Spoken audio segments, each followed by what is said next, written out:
Hi, you're watching Youth and Work series. I'm Amrit Sabharwal and you're here on RPTV. What do you have to say in regards to youth and training? I feel like for me anyways, there was a lack of training about what happens when you get injured at work. So I believe that youth should always ask if there are what their first aid, where their first aid station is, what happens if they get injured at work, a number that they should call if they need if they have an emergency at work.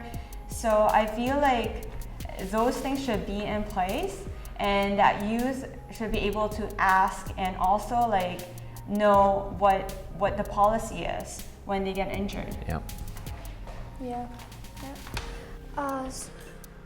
What do you have to say? Oh, no, I would definitely agree. And you have this problem, I think, especially in younger workplaces, is the fact that a lot of times it's wage work, obviously not salaried, and that it's part-time, and that it's largely temporary. You know, a lot of people know, oh, you're working for me for the summer, oh, you're gonna work for maybe a couple shifts during the school year, and they don't think that, that you need to supply all this information. And I think as long as young people know they can request it, they can request the training and they should have it. Say to your manager, I need to know how to operate this safely. I don't want to get hurt. Show me how to do it. And it's your inherent right to do so. And quite frankly, everyone needs a safe workplace.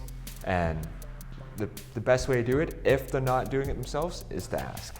I think the problem sometimes with youth workers is that they're afraid to ask, and especially absolutely. if they come from a different culture where there's this sort of seniority and authority, and it's so tough, just breaking that barrier. Yeah.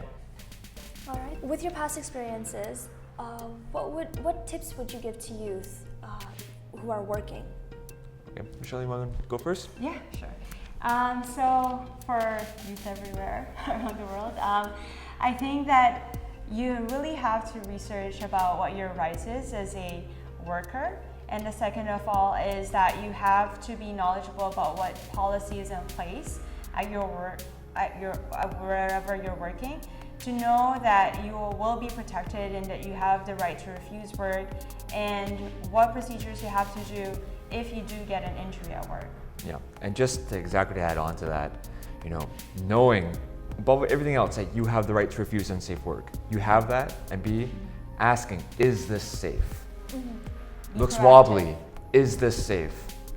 And they'll say yes, big okay.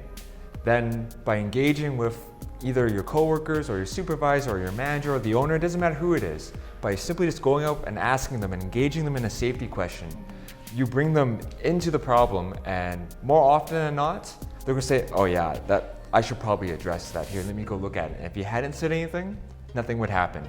So know your rights and don't be afraid to ask. All right. Thank you so much. Thank so you. much, Michelle. Thank you so much, having us. Alec. Yeah. All right, so that's all the time that we have for today. Thank you for watching Youth and Work series on RPTV.